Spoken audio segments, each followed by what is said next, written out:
প্রিয় ভিউয়ার্স, আজকে আমি দেখাবো কিভাবে আপনারা ফটোশপে ডিএসএলআর ফটো এডিটিং করবেন।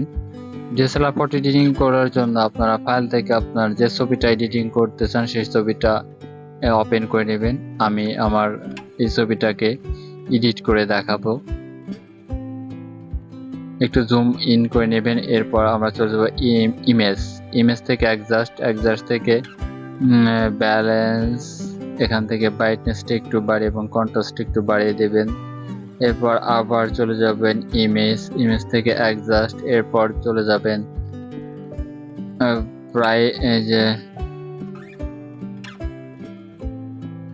কালার ব্যালেন্স, এখানে ইয়েলোটাকে হাইলাইট ওকে দিয়ে একটু বাড়িয়ে দেবেন। এরপর আবার চলে যাবেন ইমেজ থেকে অ্যাডজাস্টমেন্ট থেকে সিলেক্টিভ কালার থেকে ব্ল্যাক কালারটা একটু বাড়িয়ে দেবেন, ব্ল্যাক।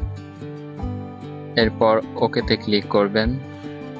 দেখতেই পাচ্ছেন আমার ছবিটা কিন্তু আগের চাইতে অনেক বেটার হয়ে গেছে। এরপর আরেকটু আমি কাজ করে দেবো, লাইট বার দেব। এরপর কারভাস থেকে একটু বাড়িয়ে দেব।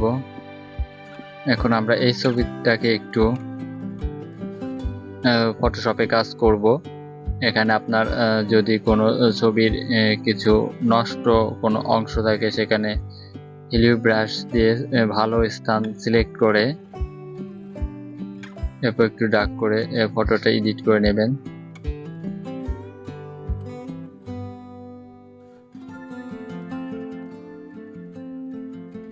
এরপর আমরা চলে যাব ব্রাশ টুল। এখানে ছবিটাকে একটু ব্রাশ করে নেব। ব্রাশ করার জন্য ছবির যে অংশ ভালো, অল্টার বা অথবা আইড্রপার দিয়ে সেই অংশটা সিলেক্ট করে দেবেন। ব্রাশ টুল সিলেক্ট করার জন্য এখানে ব্রাশ অপাসিটি রাখবেন 21 এবং 23। এখানে আর একটা রাখবেন ফরগ্রেন কালার হোয়াইট এবং ব্যাকগ্রাউন্ড কালারে ব্ল্যাক রেখে এরপর ব্রাশ করবেন। এখান থেকে আমি একটু ছবিটাকে ব্রাশ করে নিচ্ছি। অতিরিক্ত ব্রাশ করবেন না, এতে ছবির কোয়ালিটি নষ্ট হয়। এরপর আবার চলে যাও আমরা একটু স্মুদি টুলে। এখানে আমরা ছবিটাকে একটু স্মুথ করে দেব, এতে ছবির কোয়ালিটি একটু আরো বেটার হয়। স্মুদি টুল থেকে একটু স্মুথ করে নিচ্ছি। এরপর যাব ব্রান্ড টুল থেকে আমরা ছবিটাকে একটু ব্ল্যাক করে দেব। এখান থেকে আমি আইব্রোটাকে একটু ব্ল্যাক করে দিলাম। এরপর হেয়ারটাকে একটু ব্ল্যাক করে দেব।